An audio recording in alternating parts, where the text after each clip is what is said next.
Over the weekend, UN Ambassador Deborah Lipstadt, the special envoy for monitoring and combating anti-Semitism, called Hamas' attack on Israel the most lethal attack against Jews since the Holocaust. Now, in the aftermath of the attack, thousands of miles away, we are seeing law enforcement in major U.S. cities ramping up security around Jewish communities and synagogues, as well as Islamic mosques.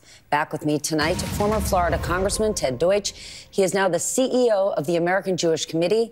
And my dear friend Jonathan Greenblatt, CEO and National Director of the Anti-Defamation League. He wrote the book. It is a must-read. It Could Happen Here: Why America is Tipping from Hate to the Unthinkable and How We Can Stop It. I am so sorry to you both. The last 72 hours are unthinkable, but you've been on my mind. What is it like for you tonight? What have the last 2 days been like? Well, look, I haven't gotten any sleep. You know, I feel both saddened and exhausted and angry. But first and foremost, my hearts go out to these victims, the hundreds and hundreds and hundreds of families who lost grandparents, who lost husbands and wives, sons and daughters. I mean, the stories are more and more barbaric. And so, yeah, I mean, it's been just eviscerating to be here and watching this. And, you know, you said something in your lead-in that we need to talk about. The reality is we've seen time and again that incidents in Israel cause anti-Semitism at home, right? This pathology of blaming the Jews, it explodes. And we're seeing rallies right now in America, again, blaming the Jews, blaming Israel for the rape and mutilation of her citizens. And so, yeah, there are security corridors around synagogues. There are police stationed outside Jewish day schools. There are JCCs are fortifying. Think about that world where a Jewish community center has to fortify itself like a fortress because of fear of attacks from people who hate Jews. All this while they're still counting the bodies in Israel. It's a terrible situation. Listen, what we've seen since this started is the most barbaric, the most brutal assault, attack by terrorists against Israel. It's the most lethal attack against Jews since the Holocaust. It is horrific. And this is a moment that requires the world to stand together. There aren't two sides here. There is the side of morality and decency. Humanity. And the side of evil. And what we saw and continue to see, and what your last interview so powerfully showed, that the poor woman whose last contact was the terrorists, they are here.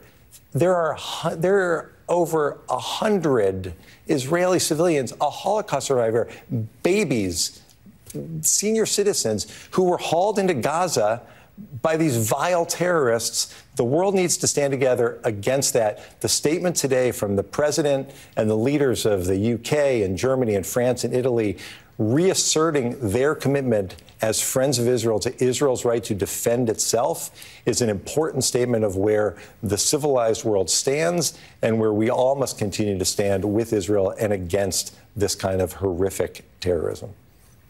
What do you think about the fact that we're not actually seeing, though that we are seeing support from our government, other governments, we're not actually seeing full-throated support for Israel against these attacks from all sorts of institutions in the last 72 hours? I mean, look, I have talked to so many people who are saying, where is my university president? Why hasn't he or she issued a simple statement to say, we stand with Israel against this barbarism? We have members of Congress who have not yet said the obvious, which is that these crimes against Israel were crimes against humanity. I want to show them the videos on my phone of Hamas terrorists who murdered a baby's parents and then took this child, maybe 15 months old, to Gaza and humiliated her and mocked her. It's all right here. I want to talk them. I want to introduce them to my friend Daron. 6 members of his family were slaughtered. I want to introduce them to the family of the Holocaust survivor who was burned to death in her home. Now, these aren't like dramatic flourishes. Stephanie, we have the videos because these barbarians videotape themselves committing the most grotesque crimes. So this is ISIS, this is Al-Qaeda, this is the Taliban. And so to the people protesting in front of my office tonight, telling me resistance by any means necessary, that happened. To the people marching in cities, saying that Zionism is racism or whatever. Anti-Zionism isn't anti-Semitism, Stephanie. It's a genocidal ideology that objectifies Jews and creates the conditions in which people so dehumanize women, they drag them bleeding from the crotch through Gaza like trophies, hauling bodies from the backs of Jeeps. Like, this is what we have the footage of. Imagine a world in which people think this is permissible and the people around them are hooting and hollering. This is actually, it is Al-Qaeda, it is ISIS, it is Nazi. Because I remember the stories about how the Nazis went house to house in Warsaw and liquidated the ghetto. That's what happened in these Israeli towns. They killed friends of mine. Like, this is personal for all of us here. And it's really important. Jonathan makes such an important point. And people need to understand how small a country Israel is.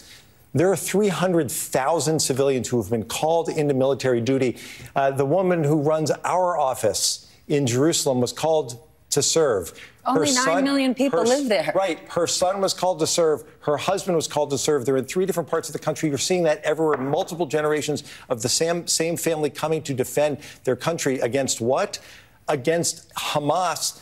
Those people who are protesting, who are standing and screaming against Israel, they're standing on the side of an organization whose charter is devoted to making clear their goals of killing Jews, of eliminating the state of Israel. The charter's 35 years old. This isn't new. There's nothing there. There's nothing that we've seen from Hamas that leads anyone to conclude that their interest is in anything other than mayhem and bloodshed and murdering and massacring Jews. This is a pogrom against the Jews. It's a massacre, and it's an ongoing massacre. That's the way they're approaching this. The world needs to see that. And so for everyone who stands up and decides that they're going to protest, that's who they're standing with. And if their kids or their cousins or their neighbors were being dragged out of their beds, or their kids were at a music festival where 260 young people were gunned down,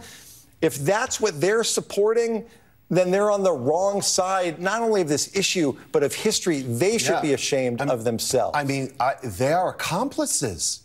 When you rationalize rape, when you legitimize mass murder, 260 unarmed teenagers shot in the back while they ran. I heard stories about people who were shot in the legs and immobilized and then raped. So look, I think, I saw the prior segment, and Jeremy Bash is someone I deeply respect. He said, this is an intelligence failure. It was a technology failure. It was a military failure. Stephanie, this was a moral failure on our part. Because what Ted said is right. Ted had it exactly right. The charter doesn't say a two-state solution, which I happen to believe in. Doesn't say a Palestinian nation, which I thought was a good idea. It says to destroy the Zionist entity. And to those policymakers and their accomplices who launder their hate and allow and permit their bigotry, who said, we can make a détente with them. The blood is on their hands. And, please, I will say one last thing to your script writers and the people in the back. Like, stop calling them fighters. Stop calling them militants. They're barbarians and terrorists. Stop saying this is a retaliation, what the Israelis are doing. I can assure you, we are not saying that Stephanie, here. Thank you. Thank you. I spent the day today speaking with my former colleagues in the House and members of the Senate about what they're going to do and how quickly they can get it done. And we don't know in the House, obviously, because we're at a moment no one's ever experienced where they kicked out a speaker. We don't know how quickly it can happen. But the commitment from all across the political aisle, Democrats and Republicans alike, to, again, standing with Israel, which is standing not only for decency, it's standing for peace.